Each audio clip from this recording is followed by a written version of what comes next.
if you could give any startup founder one piece of advice, Tyler, both from the position of someone who's founded several companies yourself and in your current capacity, what would that be?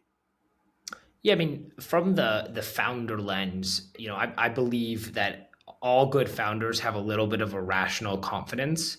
There is something in them that if you looked at what they're trying to solve from a perfectly pragmatic lens, you would say there's more cons than there are pros Yes. at some point in time.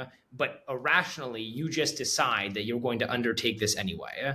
And so that's from the founder lens. I believe that like every good founder I've ever seen has a little bit of that irrational confidence.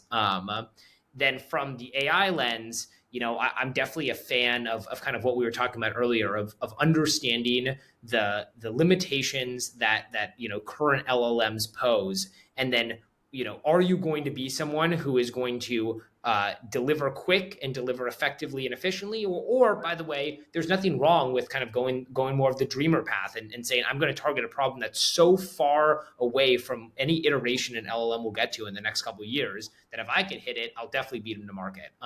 But understanding that, where are you in that cycle, I think is very important.